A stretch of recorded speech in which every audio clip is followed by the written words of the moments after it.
we work with a lot of communities. We have a particular program we call the Entrepreneurship Community Partnership, where we work with communities to help them set up leadership teams and basically make decisions at the local level. And one of the things that the Kansas Leadership Center training has helped me learn and put into practice more is the fact that that we need to teach them that being successful in leadership is about developing processes, not projects. In many communities, they think that if they fix a building downtown or do some specific project that is going to turn around their community. And one of the things that we've learned through the training is that it's as much about process as content, and the fact that they need to set up processes for their entrepreneurs so that when they come into a community or when an entrepreneur is looking around trying to determine what kind of business they can open, that the community needs a process in place of assistance, not just concentrating on a specific project. I now am able to engage unusual voices. And I love that part of it. You know, the usual voices are the ones who are usually the most vocal, we're on all the committees, et cetera, et cetera. Well, in my line of work, I've been tasked to get volunteers to go out and take information or health education information into the community. And so I'm looking for those voices that are not normally heard. Different languages, they're different ages, and they have different vocations. And some are like very dressy, and others are not so dressy, tennis shoes, jeans, and a t-shirt, but they're reaching their peer groups. And so on multiple levels, we're getting feedback from those different people. And I think trying to engage those unusual voices has been absolutely wonderful, a wonderful tool for me. Recently, I had the chance to speak before the Kansas Commission on Rural Policy Commission.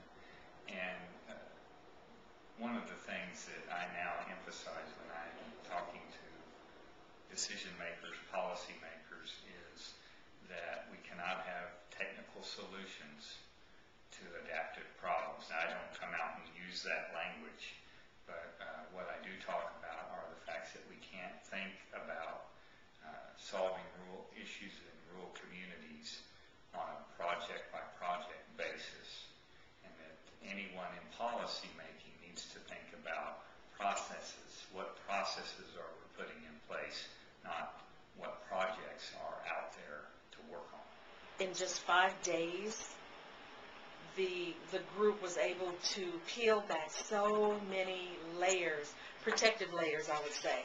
So many layers of our personalities, even down to our character. And we came to a point where we were like a very tight-knit group, crying for one another, with one another, empathizing. It was wonderful. So in just 5 days, we did that, and that was amazing. My moment where I had the most angst and anger, and I was so upset when someone said, "Pamaline, I prefer you defer." I was like, I am not deferring. And I was so angry because I wanted to be heard, and I think it was Marty Linsky that from the back of the room said, "Pamaline, you're doing it again." And I swung around and I said, "I'm doing what?" And he says, "You're doing all the work." And I looked back around the room, and people were leaned back and in repose and just kind of comfortable and watching everything like a ping pong match, you know, and I thought, you know what, I am. So from that moment on, I determined that that is my default behavior when I get in groups. I just want to get in there and get it done. And I just try to get all of it done. If nobody's going to participate, I'll be the one participating. But since that time, I have tried to allow others to take ownership of their part of the work. Small group doing some discussing different issues, and I had in our organization specifically, we were looking at some specific initiatives that I shared with the group, and after listening on the balcony during that time and listening to what our group shared about me, about the organization, I actually decided to not move a specific initiative forward, and in turn it opened up a wide variety of resources that I would have targeted to a specific area that really just wasn't needed at the time. Get in there, acknowledge that you will have biases, acknowledge that to yourself, and acknowledge that you will be challenged, but also know that once you allow yourself to participate in the process and to do the work, that you will benefit tremendously.